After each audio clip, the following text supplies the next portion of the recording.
हमनी के संस्कृति, हमनी के संस्कार सदा रहे हमनी के साथ। भारत के महान ग्रंथ और काव्य सब के संपूर्ण संकलन। सब्सक्राइब करें तिलक। आज कितना भाग्यशाली दिन है आपसे मिलके, जैसे हमारे पिताजी हमके फिर से मिल गई।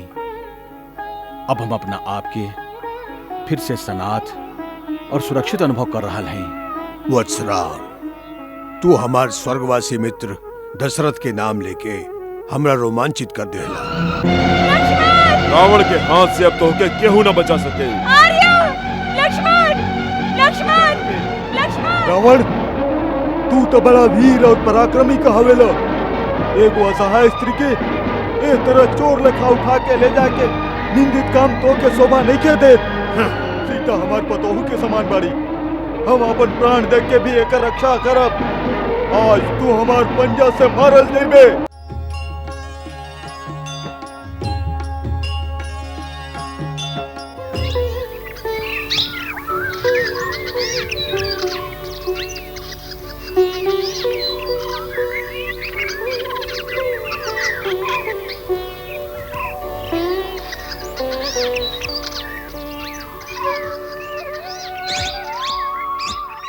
भैया, नदी के पानी के ध्वनि सुनाई दे रहा।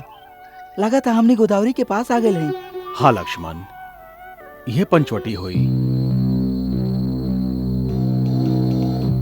ऊ देखो, ऊ का हो?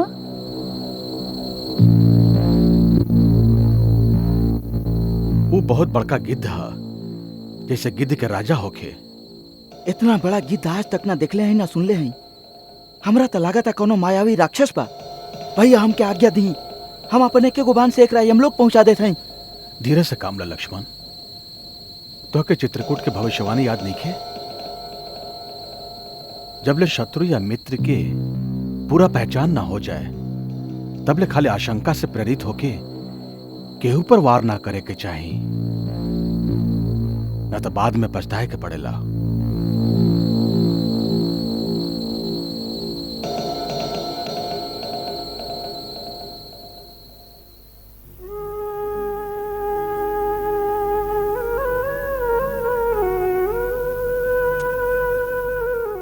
हम इक्ष्वाकु वंशी महाराज दशरथ के बेटा राम अपन पत्नी और अपन छोट भाई सहित आपके प्रणाम करत हैं।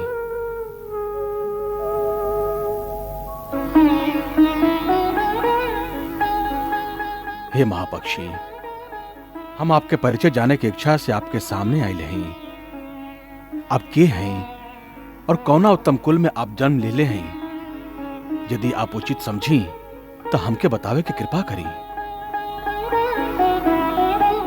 वत्सराम, तू हमार स्वर्गवासी मित्र दशरथ के नाम लेके हमरा रोमांचित कर देला। महापराक्रमी महाराज दशरथ के संगे हमार मित्रता देवासुर संग्राम के समय भइल रहे, जब वो संबासुर के संहार कैले रहन। ओ दिन वो हमके गला लगा के कहले रहन कि जटायु, तू हमरा प्राण से प्यारा बाड़ा, तू उनकर बेटा बाड़ा तो जैसे हमार बेटा बाड़ा। हे रघुनंदन, महर्षि कश्यप के दूगो बेटा भइल रहन, वरुण और अरुण। वरुण श्री विष्णु जी के सेवा में चल गईले और अरुण सूरज देवता के सेवा में लीन हो गईले। हम वही अरुण के बेटा हैं। हम दूगो भाई हैं। हमार बड़का भाई संपाति गिद्ध के राजा बाड़न, हमार नाम जटायु है। तू लोग पंचवटी में पर्ण कुटीर बना के रहा, हम ओकरे आसपास एगो पहरेदार के तरह तुहार रक्षा करत रहा। पक्षीराज, आज कितना भाग्यशाली दिन है आपसे मिलके, जैसे हमारे पिताजी हमके फिर से मिल गई। अब हम अपना आपके फिर से सनाथ और सुरक्षित अनुभव कर रहा हैं। लक्ष्मण, यहीं पर अपन पर्ण कुटी बनावा। हाँ वत्स, ओहर नदी के किनारे वो जगह सबसे उत्तम है।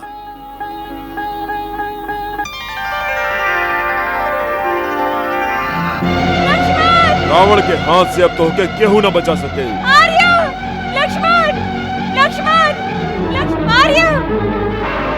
लक्ष्मण! सीता, सीता बेटी, हम आ रहा हैं। आर्य! केहू बचावा! लक्ष्मण! केहू बचावा! रावण, रुक जा रावण, रुक जा। सीता, हम आवत हनी सीता। महात्मा जटायु, ये पापी रावण से हमारी रक्षा करी। यदि आप एक से ना लड़ सके तो वन में जाके आर्य पुत्र रघुवीर और लक्ष्मण भैया की हमारी सूचना दी, हमारी सहायता करी। जाई, जल्दी जाई। तू चिंता मत कर बेटी, हमरा जीते जी ई तो के ना ले जा सके। रावण, तू तो बड़ा वीर और पराक्रमी कहावेला। एगो असहाय स्त्री के ए तरह चोर लेखा उठा के ले जाके निंदित काम तो के शोभा नहीं के दे। तू विदेह कुमारी के छोड़ दा। ये धर्मपरायण और पतिव्रता स्त्री है। एकर बलपूर्वक अपहरण करे से तू निश्चित ही विनाश के प्राप्त करबा। बूढ़ा जटायु, तू रावण की शिक्षा देवे आइल बड़। जा कोनो पेड़ पर बैठ के आराम कर। हमार रास्ता में मत आवा, कहीं हमरा क्रोध ना आ जाए। पापी, हम बूढ़ अवश्य हैं, बाकी अवहियो तोरा जैसन अभिमानी के घमंड तोड़ सकत हैं। सीता हमार पतोहू के समान बाड़ी, हम अपन प्राण दे के भी एकर रक्षा करब। आज तू हमार पंजा से मारल जइबे।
पक्षी के पंख काट के तो अपना आप के वीर समझा तारा। तोरा लाज नहीं के आवत।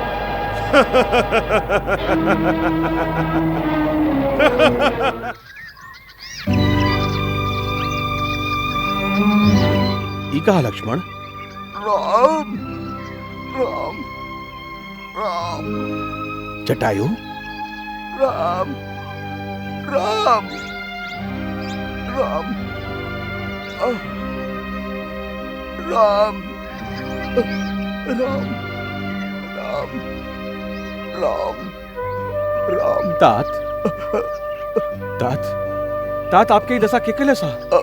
कौन पापी आप पर आघात केले सा? तू आ गइला राम। हम तोहरे प्रतीक्षा में प्राण के रोकले रही राम।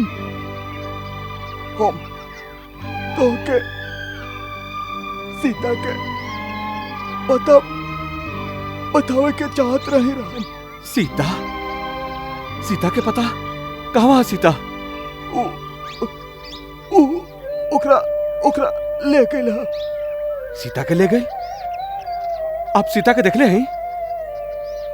बेटा, हम बहुत बहुत लज्जित हैं कि सीता के ओकर ओकर ओकर ओकर हाथ से छुड़ा ना सकले राम। आप केकरा हाथ से ओकरा के छुड़ा ना सकली? कौन ले गए ओकरा के? ओकरा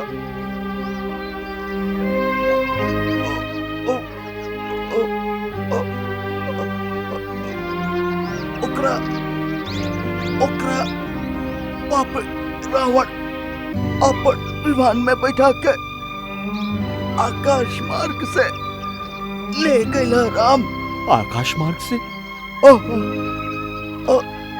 रावण? हाँ, राक्षस के राजा रावण ओकरा उठा के ले गइला राम। वो बेचारी चारों ओर सहायता खातिर पुकारत रहल।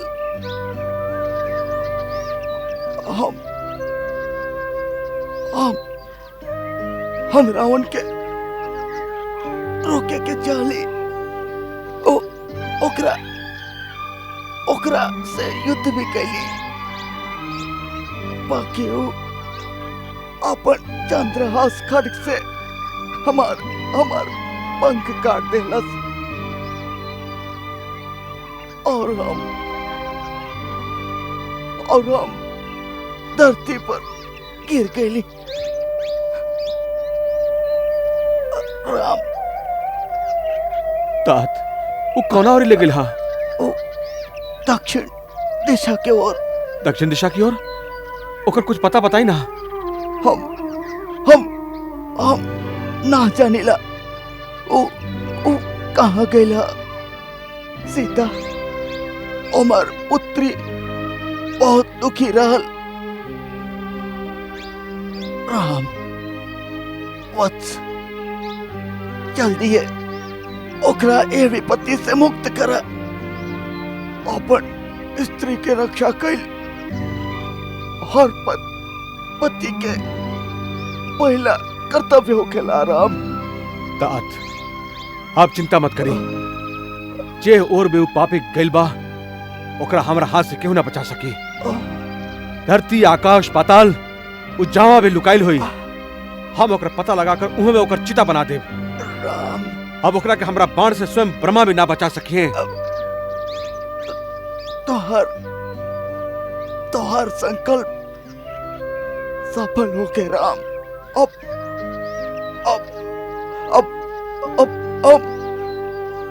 जाते ही अपन मित्र दशरथ के पास हमके आज्ञा दे राम। हे महात्मन, आप हमरा खातिर अपन प्राण के बलिदान देले हैं। हम तीनों लोक में आपके ऋणी रहब। आप पतोह की तरह सीता की रक्षा के लिए हैं। हम एगो बेटा के तरह रावण से आपके हत्या के बदला लेब। तोहरा से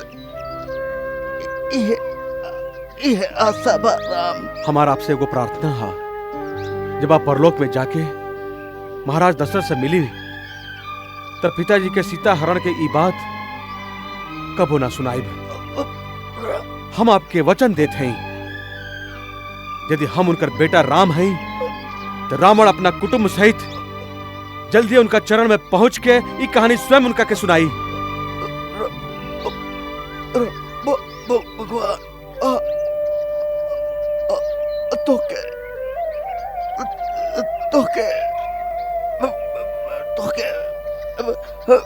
विजयी करी है बेटा।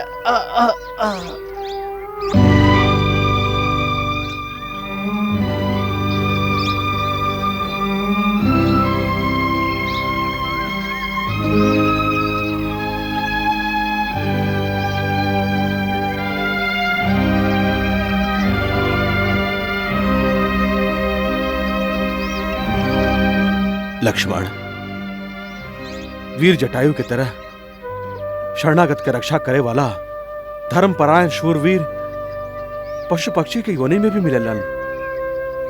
युद्ध में शत्रु के वीरता से सामना करत करत मरला पर एगो परम वीर के जो उत्तम गति प्राप्त होखेला वह इनका के प्राप्त हुई। ये उत्तम लोक में जिये महाराज दशरथ के तरह ये हमरा खातिर पूजनीय और पिता समान बाड़न। ऐसे तू वन के लकड़ी जमा करा और हम एगो बेटा के तरह इनका दाह संस्कार स्वयं करब। जे आज्ञा भैया। अविरल भक्ति मांगी वर गीत गायऊ हरिधाम ताकि क्रिया जथोचित निज कर कीन्ही राम। कोमल चित अति दीन दयाला कारण बिनु रघुनाथ कृपाला कारण बिनु रघुनाथ कृपाला। गिद्ध अधम खग आमिष भोगी गति दीन्ही जो जाचत जोगी गति दीन्ही जो जाचत जोगी।